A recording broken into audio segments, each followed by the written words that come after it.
So, I've been playing RuneScape for about a week now, and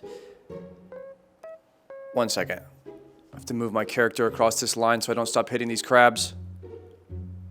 Okay, good to go. This all started because I noticed that a lot of my friends weren't logging into World of Warcraft anymore, and I started wondering, where did they go? I started noticing that they all started playing old school RuneScape, and I thought to myself, really? We're gonna go from this to this? But here's the cool part. It doesn't matter what the game looks like because the game is good. And after a few days, you just play it and you totally forget about the graphics altogether. So I think before I start playing, I should look up some advice. If all these WoW players or soda popping was gonna play RS, what they need to do is make a goal for themselves. Big quest or get a fire cape or something, and then they're truly gonna enjoy it. Okay, set myself a goal and start playing. Day 1, become an archer. One thing cool about RuneScape is they drop you off on a tutorial island. So I had to run around to all these stations. It kind of teaches you the basics of the game, and then at the end, you're left with a choice. Do I want to go into the world as a normal player, a Iron Man, Hardcore Iron Man, and then there's this option, Ultimate Iron Man. This one is for masochists who love pain, like this guy, who tortures himself by locking himself to a zone where he can never leave.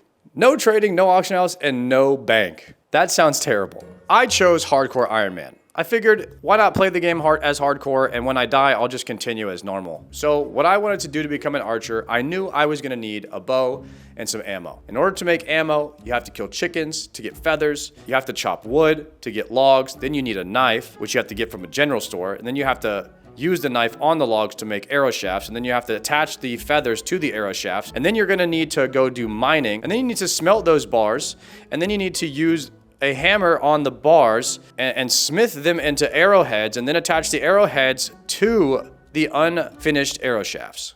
That was like 5 or 6 different skills that I just used so that I could have arrows. That's one thing that RuneScape is really good at, intertwining the skills. In order to do this, you need to do this. And in order to do that, you need to do this. And if you want to do that, you have to do this first. I very quickly found out that that is the entire game of RuneScape. And for the most part of the game, in the early game, you should just be doing quests. When you quest, you actually just get a bucket load of experience that pushes you through all the early levels. So I started knocking out as many quests as possible. And of course, what's the best way to knock out as many quests as possible in the early game? Safe spotting. This is a term that I learned very quickly. You can kill mobs that are much higher than you in RuneScape. So in order to safe spot, you need to play a range class. Range is not very good, so magic is OP at first, so everyone goes magic right off the start. And then you start safe spotting these quests that give you a ton of experience, and before you know it, by the end of the first day, you're at level 40 attack, and you haven't even hit anything with your sword yet. I'm on a hardcore character, and I'm trying not to die.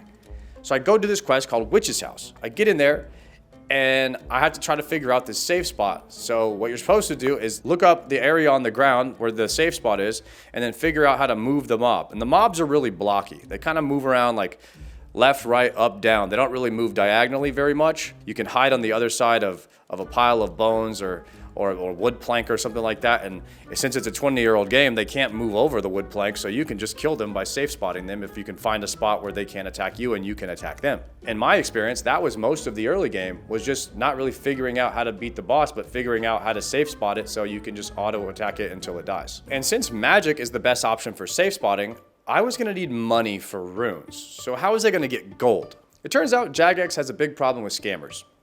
So they decided to do this whole tutorial in the game where if you take this quiz about how to not get scammed and you make it all the way to the end, they give you 10,000 gold. But there's a catch.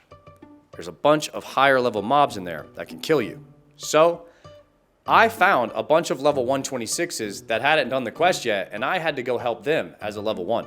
And with my help, they were able to make it through all the scary mobs and get the loot chest at the end. And by the time I got finished with all of it, I had 10,000 gold. Thanks to me, all these level 126s had 10,000 gold as well. That, my friends, is called teamwork. Now that I had my 10,000 gold, I went straight to the magic shop, got myself an air staff and 2,000 mine runes. Time to start knocking out these quests. And the first thing that you do before you start knocking out quests is you download this add-on, Quest Helper, because no one can figure out RuneScape quests, especially this room with the levers. Witch's House was my first challenge, and I almost died. I didn't realize that there was 4 mobs I was gonna have to kill, and the first initial safe spot that I found only worked on the first 2 mobs, and then I had to find another safe spot for the next 2 mobs, and I almost died. Move more south?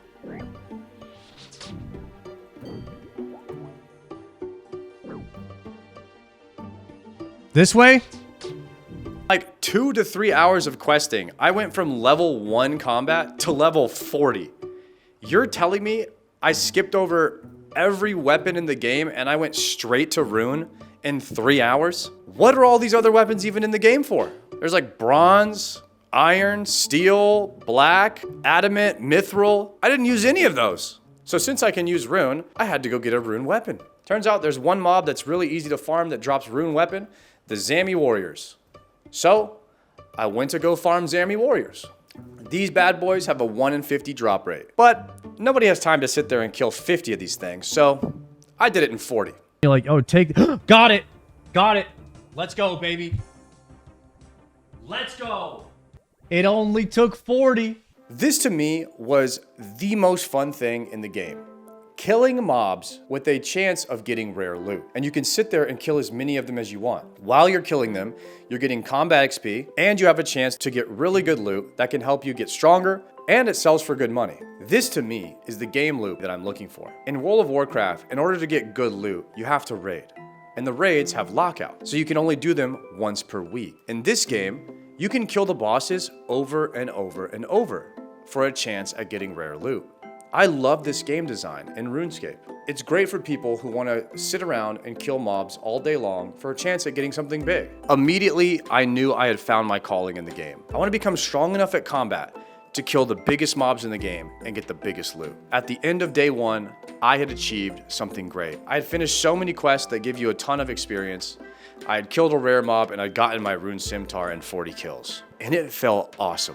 The next day, I woke up and I did the exact same thing. I set myself a new goal. And on day 2, I realized I was gonna have to do a lot more quests that give me a lot more experience. And in order to move around the map efficiently, I was gonna need a way to get around. So, I needed to unlock something called the Arty Cloak and gliders. Gliders are these things that can take you from one location to another, and they can take you to about 5 different points around the map. And the Arty Cloak is a free, infinite amount of teleports that always takes you to Arty. Apparently people call it Arty because no one can agree on how to say Arduggy. That's how I pronounce it. In order to do a lot of the kill quests, you need 43 prayer.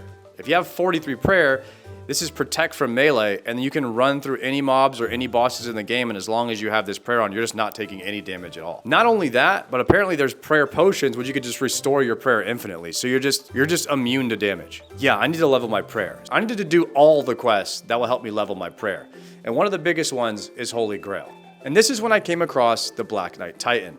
This would be my first encounter with the term flinching. We already learned safe spotting. We had to take our combat skills up a level and learn how to flinch. Flinching is a technique where you run in and hit the mob and then run away before he can hit you. You can abuse different corners or different places where you get the mob stuck in the game, but as long as you hit him without him hitting you, then it's a successful flinch. And you usually have to do this with melee. It turns out if you can successfully safe spot and flinch, then you can kill most of the bosses in early RuneScape. Day 3, my next goal was to unlock the fairy rings. Fairy rings are these little circles around the map, and they could take you just about anywhere you want to go. And for some reason, in order to unlock the fairy rings, you have to do a quest called The Riveting Tale of a Common Labor Dispute. This might be my favorite quest that I've ever done in a video game. The lore about the dispute between this human and these 3 frogs surpasses any lore in all of Shadowlands. No spoilers, but I still can't believe I murdered that frog. Twice. And then it was time to do the very last pre-quest before the fairy tale rings, the Lost City. I was too lazy to go and fish myself up or buy some better food, so I just stole some cakes from the stall and decided to send it anyways. Most of the bosses in this game can be safe spotted, so I figured the quest helper would just tell me where to stand. This quest requires you to kill a pretty high level boss, but if you know where to stand, it's super easy because you can just safe spot them. I had found a way to safe spot all these other bosses pretty easily, so I went into it thinking I was gonna be fine. But immediately I entered the room and this guy started trucking me. He hit me so hard, I started panicking, looking for the safe spot. West Mushroom. I don't know where it is, boys. Could be it for me. West Mushroom. Was that it? Might be it for me, boys. Oh, man. I ended up dying, and I lost my hardcore status. And after I died, I decided I was gonna do what anyone who just lost their hardcore status would do. Hit the wilderness and go slay level 252 black lava dragons for dragon bones so that I could run them to the altar for massive prayer XP and extremely rare chances at loot. In order to do this, I needed a squad that could show me where to go. So I found those level 126s again that needed help with the tutorial, and I escorted them to the black lava dragons. Oh my goodness. Are we killing those? And there I was, slaying the black dragons deep in the wilderness, alone, with some friends watching. So I sat there and I killed a bunch of them, over and over and over, with my level 1 airstrike. These guys couldn't kill these dragons. They needed a level 43 that had the air staff and the wizard hat. I cannot believe it all worked out this way. Rune Axe. Rune Axe. Let's go. Rune Axe, boys. I may have stayed at the lava dragons a little bit too long. Because he says he's already played before. Rune Helm full. Let's go. Let's get the hell out of here. Is that what I'm trying to make? With my ring? Oh, I'm so dead. I'm dead, boys. It's so over for me. I'm dead. I think he two-shot me. I had no chance of living. And all of my max level escorts couldn't even hit him because this guy was too low. We probably should have gotten out of there a lot sooner. I lost all my dragon bones, everything in my loot bag, all of my runes, but I got to keep my rune helm and my rune hatchet. So it was still 100% worth. There's a system in RuneScape where if you die, you don't actually lose everything. You get to keep your 3 most valuable items. I'd call that a pretty successful day 3 for an Iron Man. At the start of day 4, I had to set myself another goal. So why not keep it going with the dragons and go for Dragon Slayer? There was only one problem. In order to do Dragon Slayer, you had to buy a few items, and I had just lost my air staff, which was 1,500 gold, and then I lost all my mind runes as well. So I didn't have any money to buy any more runes, so I was gonna need to make some money. So I decided to become a wine smuggler. In Varlamore, there's a really rare wine that spawns at the top of this building. And if you wait there long enough, you can get a full bag of them. Or you can switch worlds, which I would never abuse that.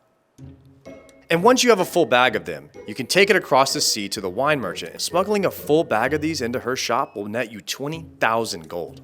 Guess who's not broke anymore? I went back to the magic shop in Varrock and I picked myself up a water staff this time, since dragons are weak to water. After doing all the prereqs for the Dragon Slayer quest, I was ready. I repaired the ship, found a captain, and set sail for the island. Time to take down the dragon who's been plaguing this island for centuries. And when I came face to face with this dragon, I had no idea what I was doing.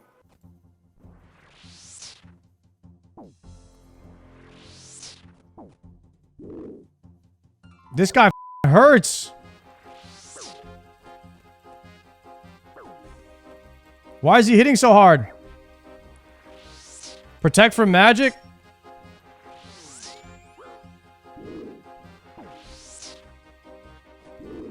Holy shit. He was absolutely trucking me, and I was panicking. I was scrambling around this room, trying to find this safe spot. I thought I found it in the corner, but every time I would attack him with magic, he would just shoot me over the safe spot. And once again, I had cakes. And I ended up dying. Again. No! I tried to use Chronicle. Side note, when you die in this game, it's actually not that bad. You just talk to the guy and he gives you all of your stuff back. Apparently it gets worse like later game when you have a lot more money, because then you have to buy your stuff back. But my stuff's not worth anything right now, so in the early game, you just get all of your stuff back for free. If I was gonna go back and fight this dragon, I needed some real food. I found a shop on this island that sold lobsters, sharks, and karambwans. And apparently these karambwans, you can stack them on top of other food. So you can eat a lobster and a karambwan at the same time, and it's like double food. So if you weave these in, you can basically top your health bar at any point in time. Okay, let's do this again. This time I was ready. I went back in there, and this time, instead of just going in blind, I actually looked up how to flinch this guy this time. It turns out magic is not the way to go on this guy. You want to melee flinch him on a corner spot. At the end of day 4, I had become a Dragon Slayer. I should have known to look this up beforehand, because the same thing happened to me on this boss as the Tree Spirit boss. RuneScape is not a hard game if you know what you're doing. Unfortunately for me, I have no idea what I'm doing. Day 5, my goal for today, Monkey Madness. Highly recommended for this quest that you have some stamina or prayer potions. However, I don't have any of those, so we're just gonna wing it. This quest line requires you to trick the king of the monkeys into letting you destroy his secret weapon. Of course, his secret weapon is a massive demon. And when it was time to slay this demon, you know exactly what I did. I went in way underprepared and got smoked.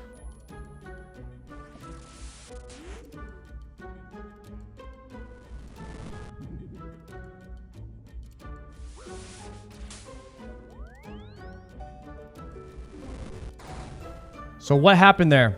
I got smoked so hard, I had to TP out. Back to the drawing board. And so I did what I did with the last 2 bosses that I couldn't beat. I looked up how to beat it. Turns out there's a safe spot across the bridge. But you do have to land the last hit on him, otherwise he regens health. This one was coming down to the wire with the amount of food that I had in prayer. I think I just gotta get lucky. Got him. Me. Yes. Yes. We got the RNG, boys. After 5 days of a non-stop questing, unlocking the Arty Cape, the gliders, the fairy rings, beating Dragon Slayer, slaying dragons in level 40 wilderness, I was ready to finally start leveling my ranged. I knocked out the Demon Slayer quest, defeated Agrith in the Shadow of the Storm, and then it was time for the Lost Tribe. Now the Lost Tribe quest, if you want to be an archer, gives you an item called the Bone Crossbow, and the Bone Crossbow shoots bone cross bolts. And the vendor sells an unlimited amount of these things. Apparently, this is the meta for all players who want to level their ranged in the early game. And once you unlock the greatest bow in the early game, you're going to need the greatest backpack to go with it. The reason this backpack is so good is every time you shoot a bolt, it goes in the ground. Then you have to walk over to it and pick it up. And if you don't walk over to it and pick it up, then the bolts disappear forever. And before you know it, you've used 1,000 bolts in the last 10 minutes and they're all gone. So what this backpack does, it actually reduces the amount of bolts that go on the ground, and it automatically picks up the ones on the ground for you. This backpack is a game changer. I can't even imagine playing the game without it. That's how good this thing is. At the end of day 5, I had beat Monkey Madness, unlocked the Bone Crossbow, and I had acquired the Ava's backpack. And I had leveled my range all the way up to 37. Day 6 of becoming the greatest archer the world has ever seen. If you're gonna be the greatest archer, you're gonna need some gear. First things first, I had to level from 37 to 40, which I did on the crabs. Now that we had 40 range, we had to get some swag. The green Dragonhide set gives you plus accuracy to range, so we're gonna need a full set of that.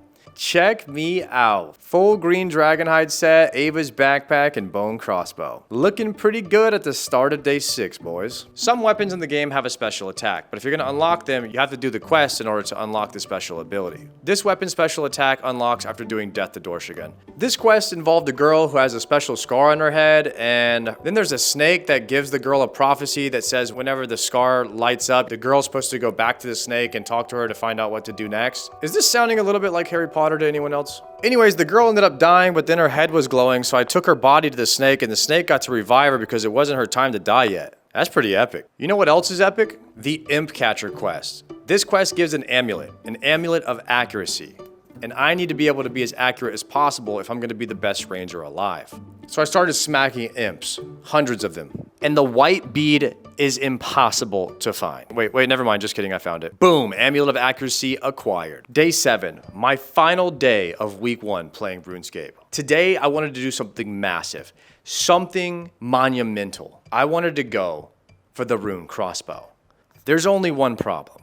In order to get the Rune Crossbow, you have to kill the crazy archaeologist who's in level 22 of the wilderness. This is just outside the range of being able to teleport out. In the wilderness, you can teleport out from level 1 to 20. So anything past that, you actually have to run to a certain point in order to get out. So I was gonna be in the danger zone. I also wasn't strong enough to fight this guy straight up. I was gonna have to try to find a way to safe spot this guy. I found a guide that if you move in a very, very specific order, you can actually get this guy stuck on a tree and then you can safe spot him. but he occasionally moves in and out, and you'll lose your safe spot, so then you have to do it again. It took me a while to get it down good, but I was able to successfully safe spot this guy, and I started killing him. I can't make this up, but the first 2 kills on this guy, I got the red dragonhide body. The red dragonhide body, you can use it at 50 range. Once I got these, I went back to Ferox and put them in the bank immediately. It was all going smooth, and then the gankers started showing up. And if you are gonna stream your content in the wilderness, you have to know that you're gonna get ganked. I just didn't think I was gonna get ganked by my own clan. Savix. Sir Savix! Savix, you bitch! Savix! Savix, you bitch! I'm getting freaking... Why can't I attack him? Guys, what is going on, Savix? You bitch! You're freaking sniping me! He's trying to melee me, dude! Go back to WoW, noob? What level are you? 81? Jesus, bro! Savix! You stream sniping loser! Luckily for me, Savix didn't know anything about the game. He didn't know that the wilderness had levels to it and he couldn't attack me if I ran 2 levels down. He also didn't know about snares. Nice try, Savix. Hey, if you're gonna farm in the wilderness, people are gonna come gank you, especially if you're doing it on stream. So eventually I did end up dying. However, I didn't let that stop me. I kept going. I ran back to the spot and I kept farming. And eventually the Amulet of Power dropped. These 3 items will increase how hard I hit, or they'll increase my accuracy with the bow. And after about 38 kills, it finally happened. We have the ammo. Rune crossbow. Oh my god. Get me out of here. Boys, I love all of you. Protect me with your life. Let's freaking go. RCB, baby. We got it. Go back. There was 2! 2! I got 2! I got 2 rune crossbows on the same one? No, my god. I was freaking out so hard, I grabbed the rune crossbow and started sprinting back to Ferox. But I didn't realize that this guy, when he drops the rune crossbow, he drops 2 of them. One hell of a day 7. After a week of playing RuneScape, I can fully say that I am definitely addicted to this game. I think one of the best parts about it is you have so much to look forward to every time that you log in. It also has one of the best communities that I've ever seen. People are extremely helpful and they really just want you to enjoy the game as much as they do. I really like that Jagex listens to the player base and they have a voting system that whatever change that they're trying to make has to receive a 70% vote from the players. All the grindy stuff that you have to do in the game doesn't feel as bad because you know it's a permanent server. And this server is not going anywhere. You're not gonna lose your progress. There's not gonna be a new raid that comes out that makes all of your old gear useless. Everything that you have is gonna be useful for a very, very long time. Playing RuneScape gives me a lot of the same feelings that I had when I was playing Vanilla WoW for the first time. There's so much to do, so much to explore, and so many quests, diaries, mini games, and big in-game bosses that drop awesome loot, and I'm looking forward to continuing my journey. That being said, now that I have the rune crossbow, I need a new goal. And if I'm gonna be the greatest archer this world has ever seen, I'm gonna need a BOFA.